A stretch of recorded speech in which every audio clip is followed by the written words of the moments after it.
Last week on the epic family road trip, we flew from Toronto to Auckland to begin a 6-month overland expedition in New Zealand.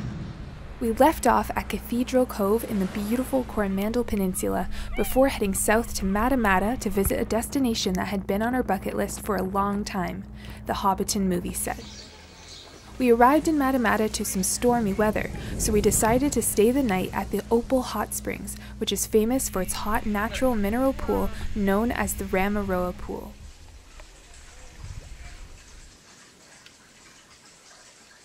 This beautiful natural pool has a soothing temperature of 40 degrees Celsius or 104 Fahrenheit and is surrounded by a forest of native ferns and bamboo. The next day we drove to the Hobbiton Movie Set. My brothers and I have always been fans of J.R.R. Tolkien's Lord of the Rings and The Hobbit books and films, so we were so excited to experience this place firsthand. Our anticipation was building as we waited for the bus that would take us to the film site.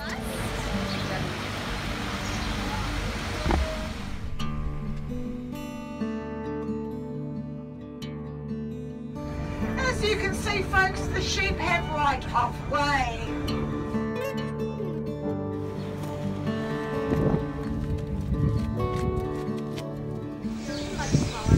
The hyper-realistic Hobbiton movie set makes travelers feel like they have truly stepped into Tolkien's fictional world of Middle-earth.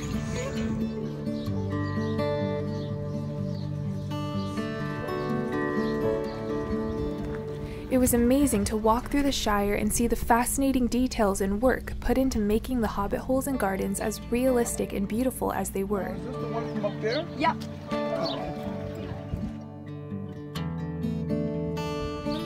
Even if you aren't familiar with the Lord of the Rings or Hobbit books or movies, we highly recommend visiting the film set if you are on New Zealand's North Island, because it was a very unique and memorable experience. We then walked through a forest trail to experience the iconic Green Dragon Inn.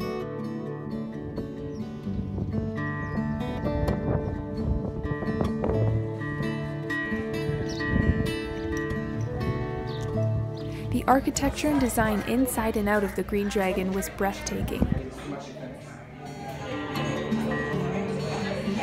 We all got to relax by a roaring fire and enjoy refreshing ginger beer or traditional ale or cider that are all brewed exclusively for Hobbiton and served from large oak barrels. Can I get the ginger beer? Yeah.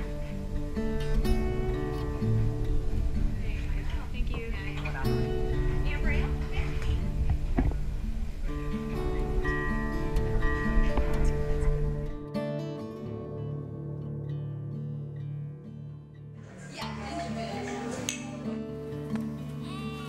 Our expectations for the Hobbiton movie set were definitely exceeded, and we loved seeing behind the scenes of how these epic films were created.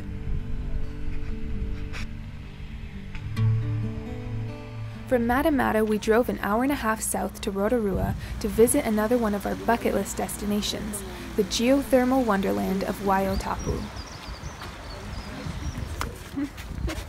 This was by far one of the most incredible and unique experiences we have ever had.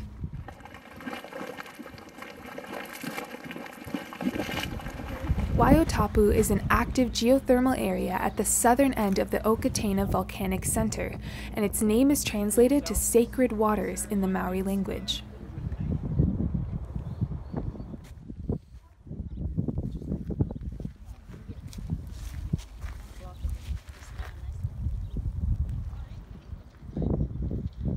If you have visited a geothermal area before, you would have noticed the smell, often described to be like rotten eggs, which is caused by dissolved sulfur minerals being emitted into the air from down below the Earth's surface.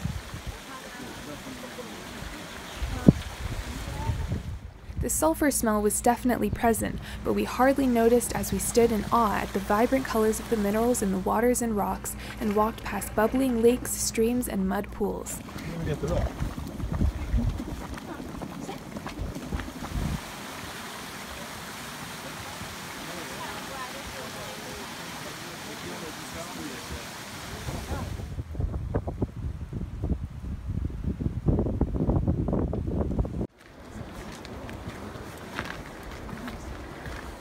After spending a night camped in Rotorua, we drove 3 hours south to the Hawke's Bay region to camp at Cape Kidnappers on Clifton Beach.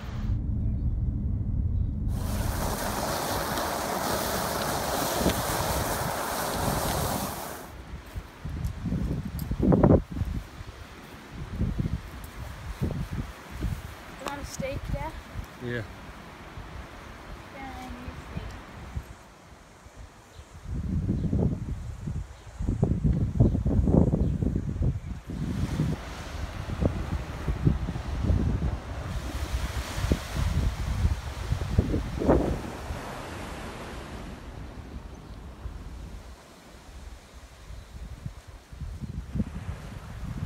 After setting up camp, we hiked along the beach to Gannet Point, where there is the largest gannet bird colony in the world.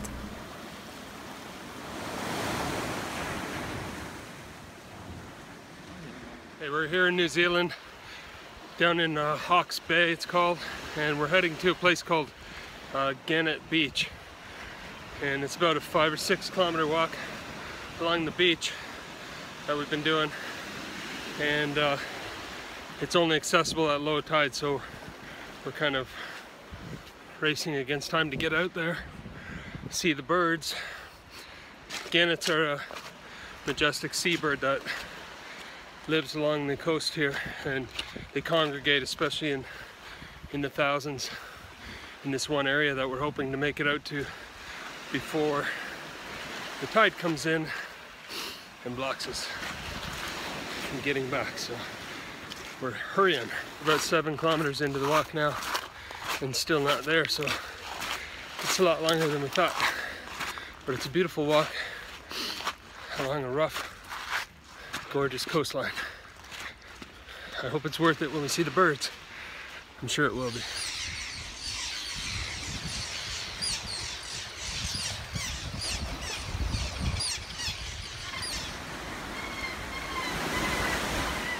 The walk was beautiful, and once we reached Gannet Point, we got to see a nesting colony of these fascinating Australasian gannet birds.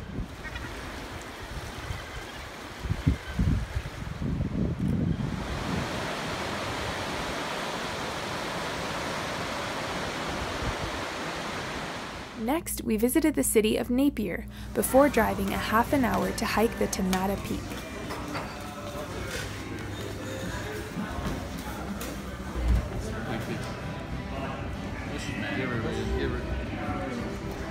Whoa, it's just coming out. That's cool.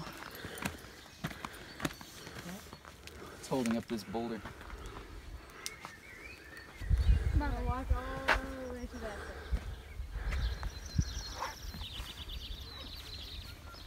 Tanata Peak's summit height is 1,309 feet, and it provides panoramic views overlooking the breathtaking countryside.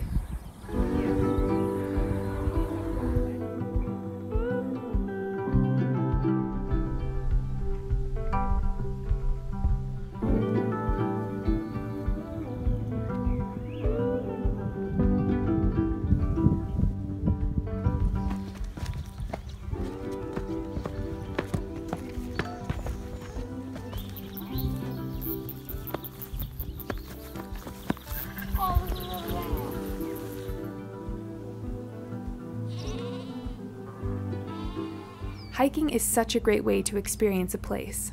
It allows you to immerse yourself in the natural surroundings, to learn about local plants and wildlife, and overlook stunning views.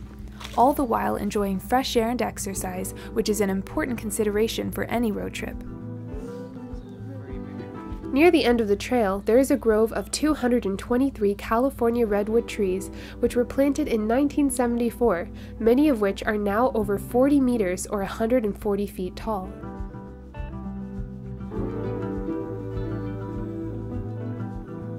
From Tanata, we continued north and spent a few nights camped at Waipatiki Beach.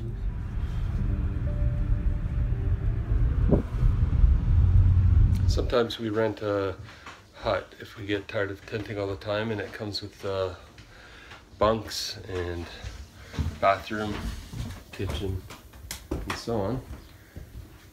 Makes it really convenient and fun, good place to clean up and cook some good food that isn't campfire food, and often they're right beside the beaches here in New Zealand. We can charge up our devices and get a bit of Wi-Fi time as well. There.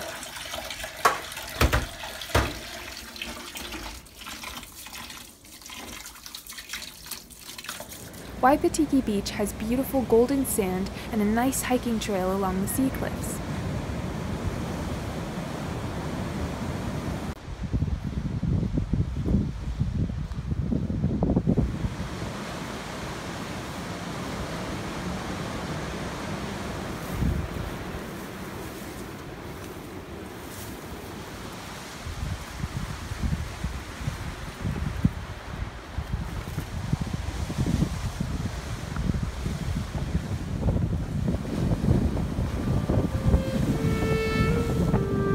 The next day's route took us along the scenic drive through the Waieka Gorge.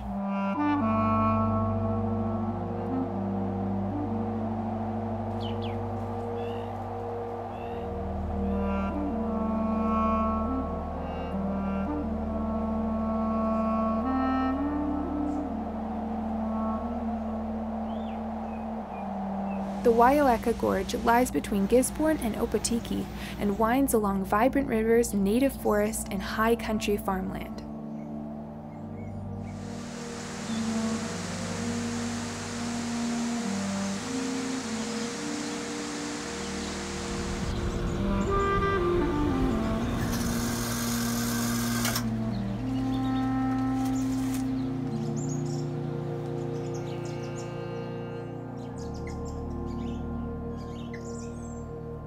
Along the way, we stopped to walk the historical Tauranga Suspension Bridge. This is the only surviving harp suspension bridge left in New Zealand and was built in 1922 to provide access to sheep farms up in the Tauranga Valley.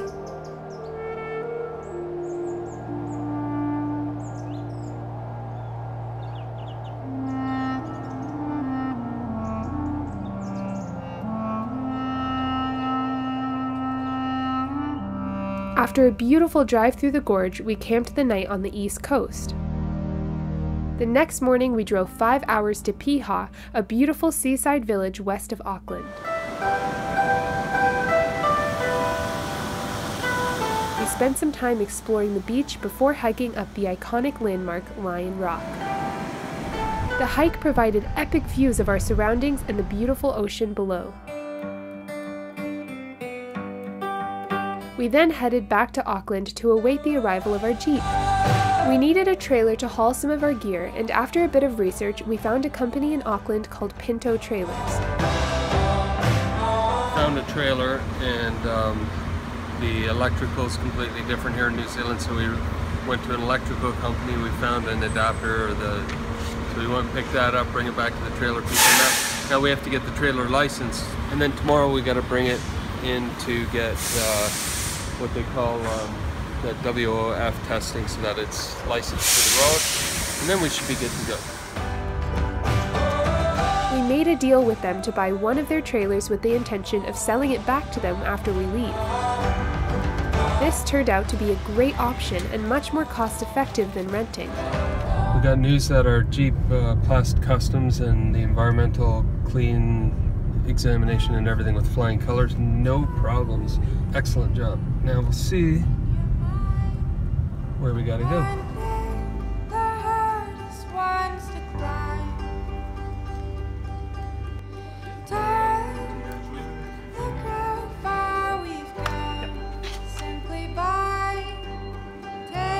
In order to fit in the shipping container, the rooftop tent and other gear had to be taken off the roof rack of the Jeep. We spent a bit of time putting everything back in order and then jumped in and drove our Jeep in New Zealand for the first time.